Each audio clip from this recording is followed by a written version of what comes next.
बिस्मिल्लाहिर्रहमानिर्रहीम। अस्सलाम वालेकुम। कैसे हैं आप? उम्मीद करती हूँ कि आप ठीक होंगे। अल्हम्दुलिल्लाह आपकी दुआओं से मैं भी ठीक हूँ।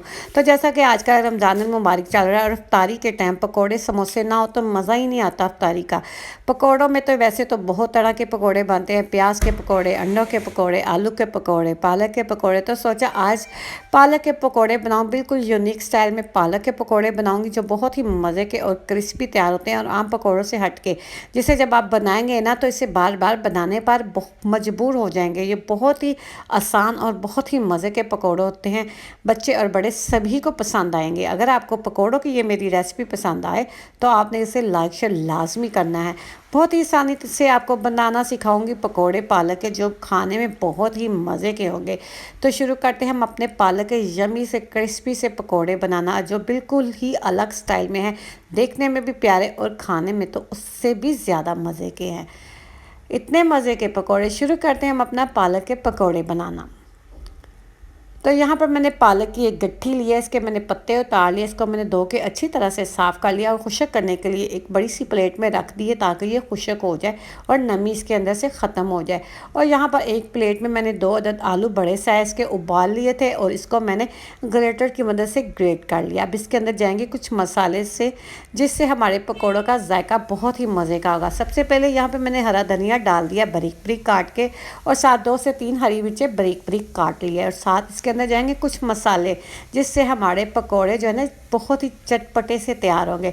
आधा चम्मच मैंने इसके अंदर नमक का डाला, आप नमक जायके के हिसाब से डालें। और 1 चम्मच डाल दिया मैंने इसके अंदर पिसा हुआ गरम मसाला 1 टीस्पून।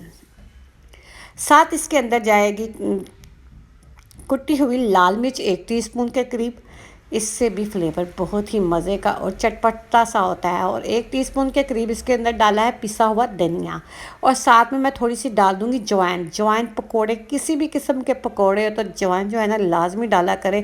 इससे पकोड़े जो है ना बहुत जल्दी से आसानी से मैदे में हज़म हो जाते हैं और गैस भी नहीं होने देते। तो इन तमाम मसालों को आलूओं के अंदर अच्छी तरह से हाथों के साथ मिक्स कर लेंगे, ताकि मसाले जो है ना आलूओं के अंदर अच्छी तरह से जज़ब हो जाए और आलू की कोई गुठली भी ना रहे। यहाँ पे देखिए सारे मसाले अच्छी तरह से जज़ब हो गए हैं आलूओं के अंदर। और एक प्लेट के अंदर मैंने डाल दिया बेसन। 1 कप के करीब मैंने बेसन डाला है और उसको मैंने छान के रख दिया है। बेसन को पहले छान लिया करें। 1 टीस्पून इसके अंदर जाएगा ज़ीरा, भुना हुआ ज़ीरा। और साथ 1 टीस्पून के करीब नमक डाल दिया है। और साथ इसके अंदर डालेंगे गरम मसाला पिसा हुआ 1 टीस्पून के करीब। और थोड़ी सी लाल मिर्च डालेंगे और थोड़ी सी हल्दी। हल्दी से पकोड़ों का कलर बहुत ही खूबसूरत आता है। हल्दी लाजमी डालिएगा, स्किप मत कीजिएगा, इससे कलर बहुत प्यारा आता है। थोड़ी सी लाल मिर्ची डाल दिया, इसको हम मिक्स कर लेंगे 1 चम्मच के साथ अच्छी तरह, ताकि मसाले जो है ना बेसन के अंदर अच्छी तरह से मिक्स हो जाए। और बाद में इसके अंदर हम डालेंगे पानी, जो कि पानी हम डालेंगे थोड़ा थोड़ा करके, एकदम से नहीं डालेंगे। सारे मसाले मिक्स हो गए और थोड़ा थोड़ा करके पानी डालेंगे, क्योंकि अगर हम एकदम से डालेंगे ना तो पतला भी हो सकता है, इसलिए हम थोड़ा थोड़ा करके डालेंगे ताकि मसाले जो है ना जज़ब भी हो जाए और बेसन के अंदर कोई गुठली भी ना रहे। यहाँ पे देखिए इसकी मिकदार कितनी पतली है। ये देखिए ना ज़्यादा मैंने सख्त रखा है ना नरम। देखिए कि इसकी थिकनेस चेक करें, इस तरह आपने रखना है, क्योंकि अगर हम ज़्यादा पतला रखेंगे ना तो ये पकौड़ों के ऊपर से उतर जाएगा। अब यहाँ पे मैंने हाथ के ऊपर एक पालक का पत्ता रख दिया और आलू की जो फिलिंग बना के रखी है ना, ये पत्ते के ऊपर ना हाथों के साथ अच्छी तरह से लगा देनी है। फिंगर के साथ आपने इसको दबा दबा के ना लगाना है, क्योंकि अगर हम दबाएंगे नहीं तो ये उतरने का ख़तरा भी है। इसलिए हाथों के साथ इसको अच्छी तरह से ना इसके ऊपर ना लगा देनी है। ये देखिए बिल्कुल आसानी से, और ये कोई मुश्किल नहीं है, कितनी आसानी से इसके ऊपर लग रहा है। सारे पत्ते के ऊपर देखिए आलू की फीलिंग हो गई है। ये देखिए कितना प्यारा मज़े का यमी सा ये हमारा पकोड़ा तैयार होगा। अब मैं इसे रख दूँगी प्लेट के ऊपर और दूसरे पालक के पत्ते के ऊपर इसी तरह मैं फीलिंग लगा दूँगी जैसे इसके ऊपर लगाई है। आपको दूसरी दफ़ा भी मैं लगा के दिखा देती हूँ। ये देखें हाथों के साथ बड़े आराम से इसके ऊपर लग जाती है, चिपक जाती है, कोई मुश्किल ही नहीं आती। जब आपने इसे बनाना है ना तो आपने इसके फ़ैन हो जाना और इसे बार बार बनाना है। आपको इतने मज़े के ये पकौड़े लगेंगे। ये देखिए इस तरह मैंने लगा दिया। अब क्या करना है ये भी मैं आपको बताऊंगी कि इसका अब हमने क्या करना है। 2 पत्तों के ऊपर लगा दिया। ये देखिए अब मैं पकड़ूंगी एक पालक का पत्ता और इसके ऊपर ऐसे चिपका देंगे पत्ते के ऊपर ना। ये देखें बिल्कुल जो है ना आलू की फीलिंग इसके अंदर चली गई है और ऊपर से हमने इसके ऊपर दूसरा पत्ता लगा दिया ताकि इसकी फीलिंग जो है ना बाहर ना आए। और इस तरह ये इसका ना फ्लेवर भी बहुत मज़े का आएगा। आप इस तरह भी बेसन लगा के फ्राई कर सकते हैं, लेकिन अगर आप इसको डबल कर देंगे ना तो इसका फ्लेवर बहुत ही मज़े का क्रिस्पी सा आएगा। ये देखिए कितनी आसानी से ऊपर चिपक गया है। इसी तरह मैं अपने सारे पत्तों के ऊपर ये देखिए आलू की फिलिंग लगा दी है। सारे पत्ते मेरे तैयार हो चुके हैं, पालक के पकौड़े।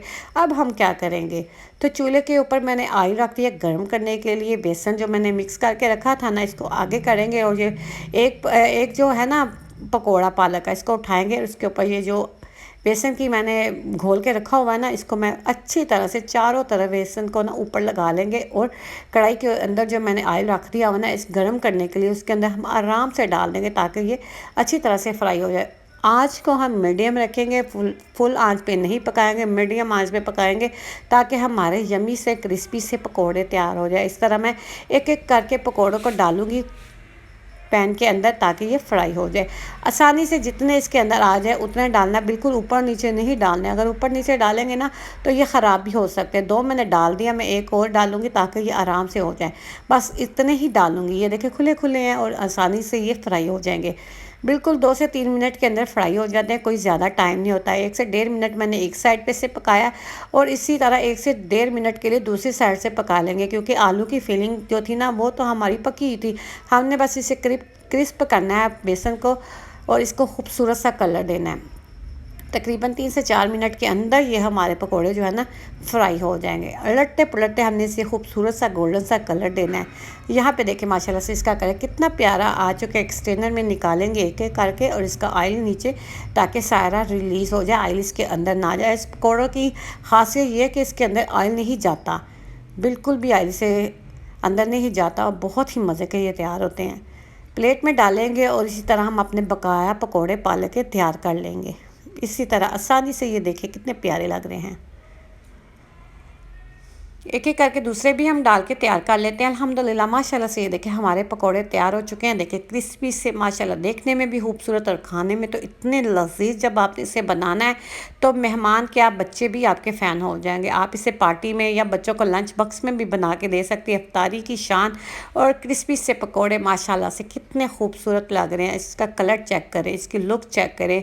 अगर आपको ये मेरे पालक के पकौड़ों की रेसिपी पसंद आए तो आपने इसे लाइक कर देना है। अल्लाह हाफिज़।